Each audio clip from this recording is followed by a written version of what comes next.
How do we improve the autograph industry? That's today's topic.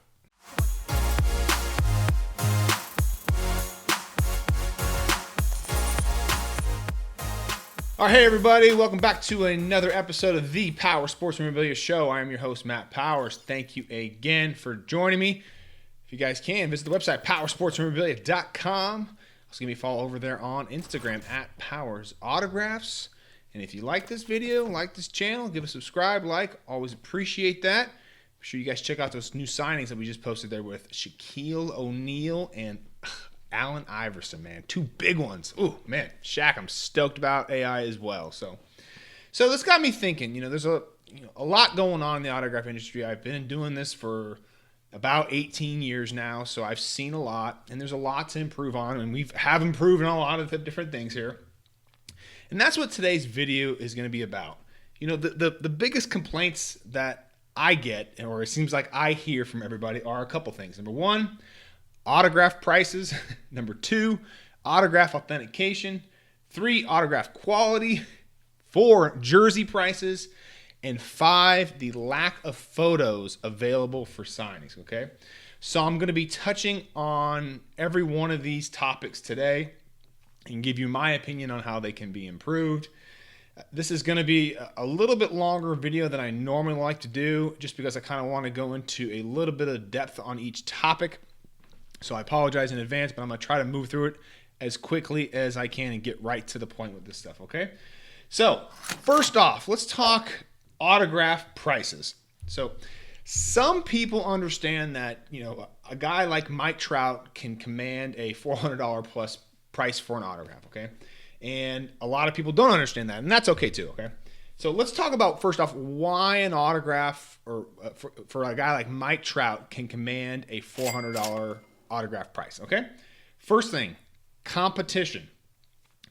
Not in Mike Trout's case here, because he's already got an exclusive, but when an athlete is on the free market, and guys are competing for him, they want to sign him to an exclusive deal, dealers are going to compete there, okay? They want to sign this guy, whoever it is, and the price is going to naturally go up when these people are competing, okay? They're going to throw more money at this player to get him to sign with them, okay? So competition is going to be driving up the autograph signing price, and thus inevitably creating a higher price for the customer, okay?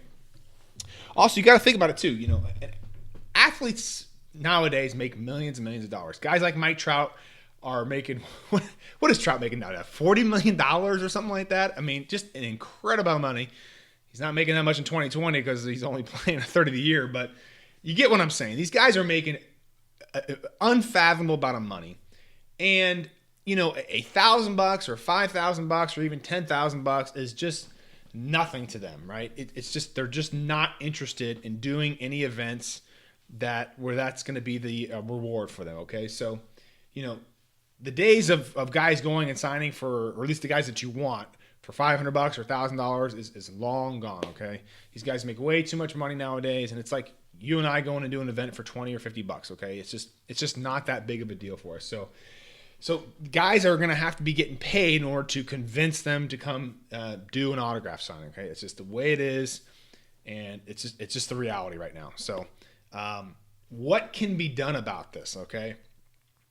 One thing that us dealers can really do to help alleviate this cost for the consumer is to do kind of bulk pricing on multiple items. So, customers will typically get, in some cases, more than one item for an athlete. They'll get a baseball, a bat, jersey, whatever it is. They're getting a couple different signatures sometimes. And by offering a discount to the customer that can do, hey, more than one item, you get this pricing. Sometimes our hands are kind of tied, though, where we have to follow a certain pricing. We can't go below that pricing with exclusive athletes, for example, like Peyton Manning and Mike Trout. So we can't do it with some of those guys there. But a lot of the other guys who don't have exclusives, we can do bulk pricing. And that's going to help kind of reduce the cost for a customer that's already at the signing. They're already getting one item. If they're going to get 2, 3, 4, 5 items, we can offer a little bit of a discount there to help ease the overall cost per signature. Another option is to really give customers choices. And I'm really big on choices. Some people kind of go the other way with this, but for me, I think everything should be separated out, kind of like an a la carte kind of thing. If you want to pay for authentication, pay for authentication. If you don't want to pay for it, don't pay for it, okay? I mean, it's $10, you're getting 5 items, that's $50 right there. But let's say we go ahead and include it in the price for you. That just drives up the price already, so that's going to increase your overall cost. So I'm all about giving people choices. A lot of other people who have physical stores will offer if you want to come in and pay cash or if you want to come and pay check. They're not going to accrue that 3% PayPal fee. And, hey, 3% off of $1,000 order is $30, so you can save a customer $30. They're not getting authentication off those 5 items. Hey, now you've saved them $80 right there. So, and plus maybe they get a little bit of discount for getting those multiple items. So you can actually save them a decent amount of money. It may end up being 10, 15%, which doesn't sound like a lot, but it can add up over the long haul. So these are just some things that we can help do to alleviate this. Yes, we all want to charge cheaper pricing, but there's just so much involved in an autograph sign. Not just the athlete's autograph price, but you've got your business overhead, you've got your advertising costs, you've got your raw goods costs that you've got to get. There's just a lot of labor, so renting a facility if you have to do that. So there's a lot more that goes into it than just the athlete getting a check. So number 2 thing that I get the biggest complaint on that I think we can improve on, and this is probably one of the biggest ones I want to touch on today, is autograph authentication. Now, this is an area where we've made really big strides. I'm talking about the Major League Baseball program. Most authentication now comes online. That's great and all. You can, at any moment, you can type in your number and you can see the item that's on there. But there's more that we need to do in order to kind of make this area bulletproof. And this is the area that I think we should be getting bulletproof on, okay? The days of putting a sticker or a hologram on an item and then, typing it into a website and all that stuff, again, that's great for right now, but I really think that's kind of outdated. And I think it really opens us up for fraud because any hologram, any sticker can basically almost be replicated. And if you don't know anything about a sticker or a hologram and you're just buying something for the first time, you're probably not going to know the difference, okay? You're hearing, you do your little Google search and you say, oh, well, I heard JSA is good. You buy something with a JSA and you don't think anything of it. Little maybe it's not a real hologram or it's been copied or something like that. You just don't know. So there's better ways that we can do this. And number 1 is, and this is absolutely critical, I think, is there has to be an image associated with the item when you go to verify it online. That image is showing the exact item that's associated with that particular number.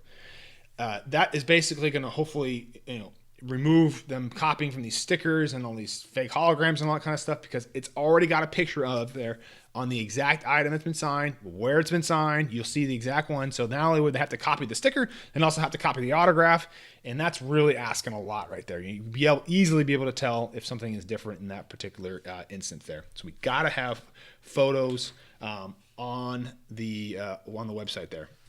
And it seems like every single company has had their holograms, stolen by a bad employee or faked or copied or whatever you want to call it. And so we've got to get away from the sticker and number deal to something that can be with an image. Okay. So what can be done here?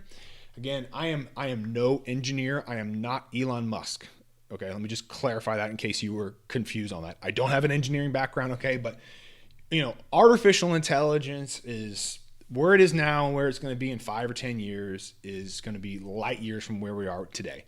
So here's what I'd like to see in kind of a perfect world is when you have, JSA, PSA, Beckett, or whoever's doing the signing, whoever's authenticating the signing, is essentially they have a software program that has artificial intelligence already built into it. And basically all they have to do is scan the item, and with the number on there, they show the autograph, and it'll, of course, show the item. And the artificial intelligence can pick up that number. They'll get to know a player's autograph, so they already can database that real quickly. And then it has a picture of the item, and they do that really quickly. It's all done right after the signing.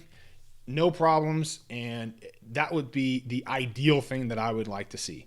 Is it going to require a little more legwork? Possibly, yes.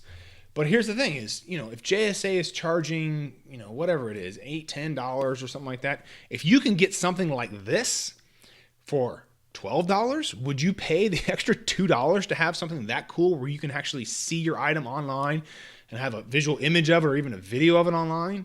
So you go to sell that, you can say, hey, listen, here's the proof right here. Okay, so this is the exact item you're seeing. It's got the hologram number on there, and there's no problems with it at all. I would pay extra for that. I think most customers would pay extra for better authentication, in my opinion. Again, the sticking point with that is it would just have to be really easy for the authenticators to upload all that stuff. Because right now what they're doing is they're putting the sticker on there, they're putting the card in there, they've got to log that number, then they've got to go into the database to do it all. I mean, they're doing legwork already. So having some sort of software program where they can actually just scan the item with their phone and it automatically uploads in there might actually end up saving them time and money in the end. So I'm not sure the logistics and how that's going to work out, but that's something that would be very, very cool and critical to our industry to have something like that. Another idea, and PSA DNA also does this already, is to have some sort of invisible ink on your item, from the signing. So when they authenticate an item, PSA DNA, they put this little invisible ink on there that basically cannot be traced. So that way they know that, hey, listen, that number there is associated with that item, and they can see it under UV light. I think it is. I'm not sure on the 100% of the specifics there, but something like that would be absolutely cool. If you can hold it under UV light, you can see that hey, it says number 12345, and you look at the number on your hologram, it says 12345. You can match those up, because anybody that's going to copy that sticker there, they're not going to have the ability to put that information on that ball. So that's just another layer of security. Again, I'm not an engineer by any single means, but I've seen this stuff out there here. And, I figure if we can go to the moon, I'm pretty sure we can figure out how to prevent autograph fraud. I'm pretty sure we could probably figure this out, okay? It's just going to require a little bit of the old STEMs people, the ones we used to make fun of in school. These people are critical now, the science, technology, engineering, and math people. So need those people.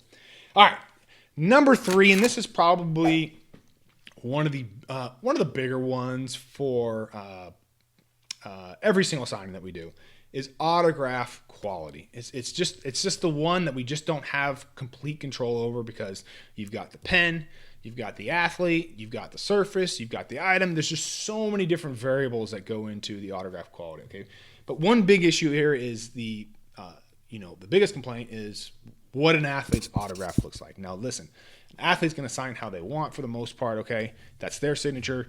Ours are sloppy too, so don't get me wrong. Yes, we're not getting paid for it, but ours are sloppy as well. So it just seems like athletes' autographs have gone downhill from the days of Babe Ruth and Mickey Mantle and Joe DiMaggio and all that kind of stuff.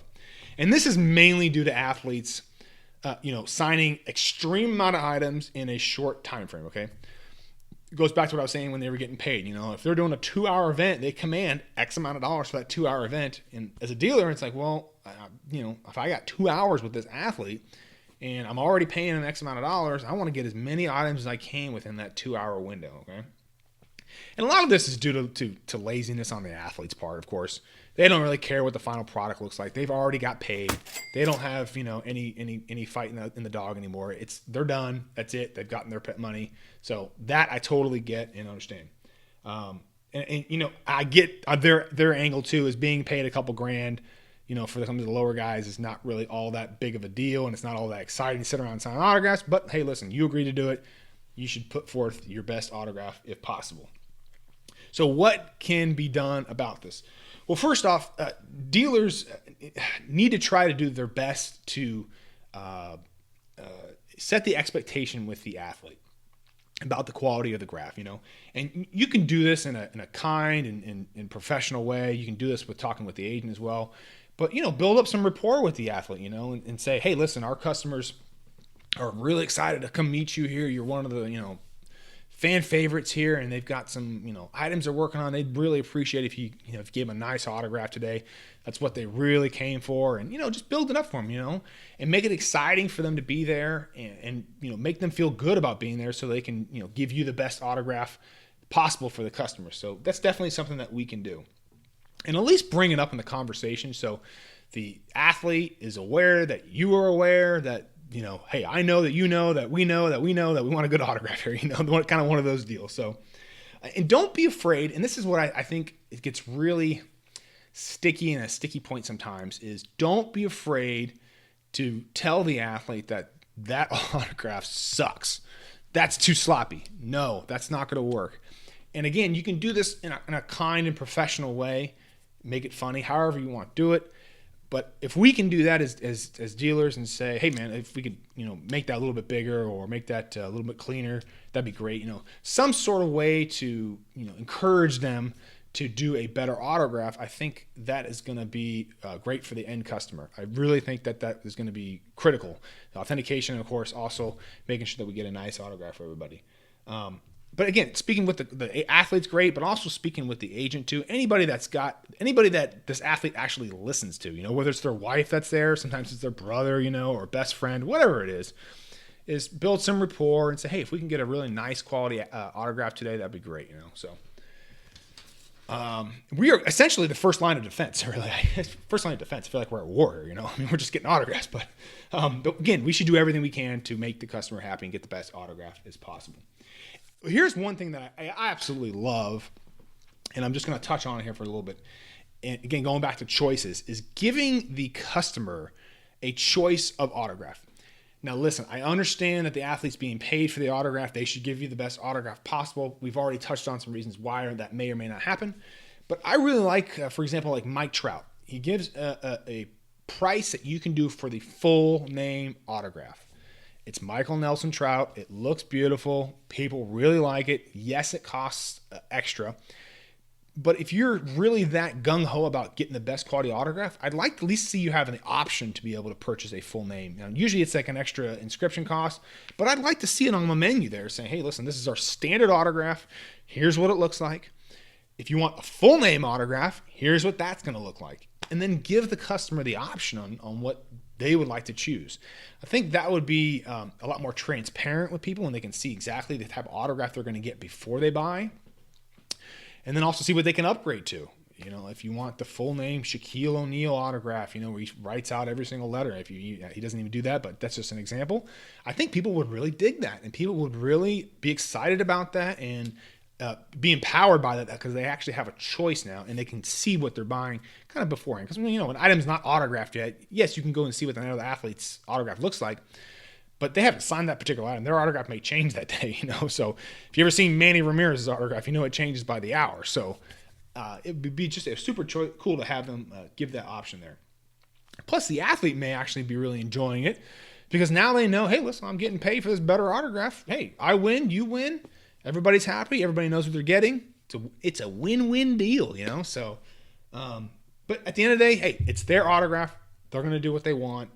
And again, have you seen some of our autographs? I don't know about you, man, but doctors look like, John Hancock to me. So, but again, I understand they are getting paid for their autograph. Number 4 is jersey prices. We all know officially licensed jerseys can get expensive. The Nike game ones, those are $100. The limited ones are $150. Elite ones are like $350. Very, very expensive. And that's why people gravitate towards the China and the custom ones. I get it. They're $25, $30.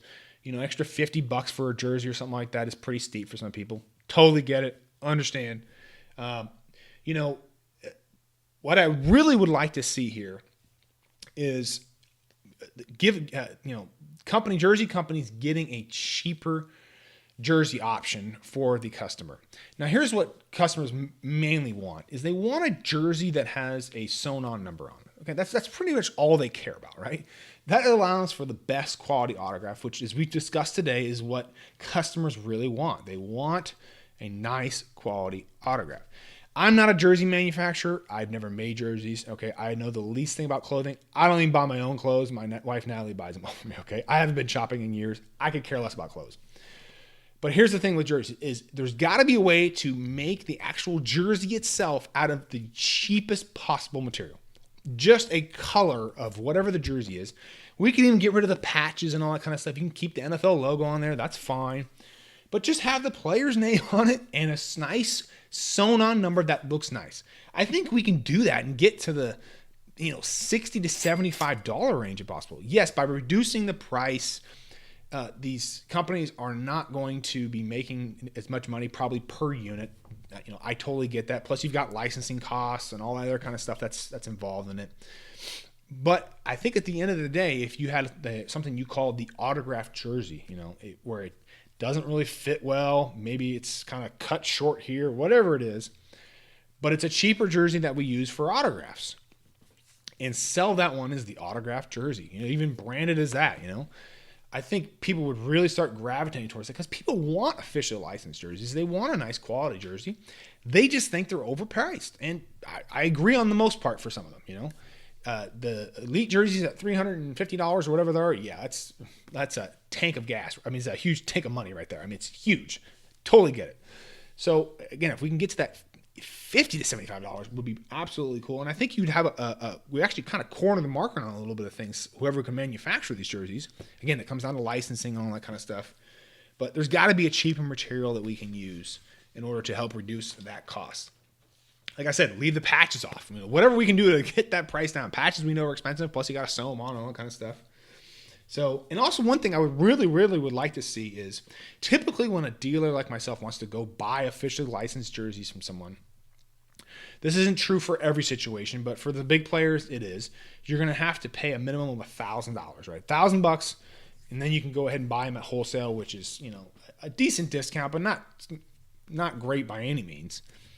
That's a big chunk of change to go out and throw out for some jerseys. I'd like to be able to offer, buy ones and twosies and whatnot at a reduced price. That way we can offer them out to customers. People can get a reduced price on the jerseys and then thus reduce their overall price of a completed item, with autograph and with jersey. So have some sort of program where dealers who, can buy not at minimum order quantities. They can have to buy, $1,000 worth of stuff, may not need that many, may only need 5 jerseys or whatever it is. So it'd be nice to be able to see that so we can offer these things out to customers more as opposed to having to buy all these jerseys and hoping they sell, which, sometimes they don't. So, all right, so last one here is lack of photo availability. This is a big one because, Photophile, who used to be the main photo supplier for the autograph industry, went out of business in 2020. And now it's Fanatics has kind of taken that over a little bit, but they don't have nearly the options that Photophile had. And I don't condone printing your own images and all that stuff. We all know that's illegal. Don't want to be doing that. Quality sucks. You want to stay away from doing that. So we have to find a way to give collectors access to photos that they want, not just the standard, because that's why people print their own images off. They like this one, it's not available there, or they want to do a custom artwork thing, So we need to find a way to give them access to these photos without paying extortion prices, like $500 for access for one photo. I mean, that's just ridiculous. Nobody is a collector is going to pay for that. Absolutely not. That's just ridiculous. Nobody's going to do that. So what can we be doing about this? Okay, and let me start off by saying that I'm no licensing expert. I have a decent understanding of the licensing world, not so much in the photo world, but I know this is going to be the big kicker when it comes to this stuff is the licensing. Everybody wants to get their cut. I get it, okay? But there's got to be a better way. This is 2020, okay? Come on, people. So these are just my thoughts on it, okay? There are websites out there. I'll give you an example called storyblocks.com. And essentially what you do on Storyblocks is you pay a membership fee, and they have royalty-free images on there. Now, you can't take these images and print them, I'm pretty sure. I have to double-check that. But you can use them in your videos, and you can use them on your social media posts. They're royalty-free, essentially, okay? But you pay a yearly fee of like $350 or so to be able to get access to this stuff. And they have other stuff, too. They do videos and audio and all that kind of stuff. It's actually a really cool site. So here's what I envision. Is basically this site is going to be licensed by the leagues where you can have like approved photographers. So, not just any Joe Schmo like me taking pictures. There'll be nice quality pictures where, somebody like myself can go and pay a membership fee of $350, $400 or whatever it is, get access to these images, not to download and print them, but they can say, okay, I want 1 of this, 2 of this. Like when you upload your photos on the CVS's website and you can tell them exactly what you want, It's kind of like a cheaper version of Getty Images, but with no minimums and just sports images, okay? So just kind of imagine that. And also on this site, you would have kind of a component of like elance.com to where you would have Photoshop experts on there. So you can say, hey, listen, I want this image and I want to be able to create a custom artwork off of that. And then they can do that, of course, for an additional fee. And it's all done on this website here, so you don't have to download anything. Nobody's getting access to things that they don't have access, they shouldn't have access to. Images aren't floating around the internet, which is what we don't want to do. So that's just something that I've just been kind of throwing out there. Again, licensing is going to be a huge problem. It's always a pain in the butt. Everybody wants their money. I get it, but there's got to be a more streamlined process to where the customer can go directly to the photographer and print their image off and use it for autographs or whatever they like. You know, no, we're not using them for commercials and all that kind of stuff, but just to print it off and to have some to get an autograph, or if you want to put them on your wall, if you want to give them out to friends, whatever it is you want to do. So those are just the 5 things that I see that we can improve upon. Again, these are just my thoughts. They're not, 100%. They're not absolute, and they're not even fully, completely thought out on a lot of this stuff here. Again, as I mentioned, the licensing stuff is something that I'm not 100% on. I have a decent idea on it, but I think there's definitely things that we can improve upon when it comes to the autograph authentication. That would be the first thing I would start working on. We really got to get that thing ironclad to where a customer can buy an item and know that it's 100% authentic. Know it's 100% authentic. And that's something that we can't always say. So, and that's a problem. So, and I would definitely like to see, the things that we have control over. For example, the autograph quality, doing those things that we touched on there. And then the other stuff is kind of stuff that we have, that's out of our control. I really don't have control over the photos and all that stuff, and I don't have control over the jerseys. But if the jersey manufacturers are watching out there, I know people, if you made a $50 sewn-on licensed jersey, they would buy that over China 9 times out of 10. So, just some food for thought. Again, make it a really nice, cheap jersey. It doesn't have to be expensive, just put a little sewn-on number on there. Anybody can do it. I swear, we can get into $50. So, anyway, hope you guys like this video. Again, these are just some thoughts on how to improve on the industry. I'm always open to people's ideas. Let me know in the comments below. Are these dumb ideas? Do you have any better ideas? What can be improved upon? So I'm anxious to hear your thoughts too. Again, I know it's kind of a longer video here, but I wanted to kind of get a little bit more in depth, and I hope you guys appreciate that. So anyways, thanks again, guys. Always appreciate you watching. If you guys like the video, you guys like this content, like, subscribe, do all that fun stuff, and then visit the website, powersportsmemorabilia.com, and then also give me a follow over there on Instagram at Powers Autographs. See you guys on the next episode.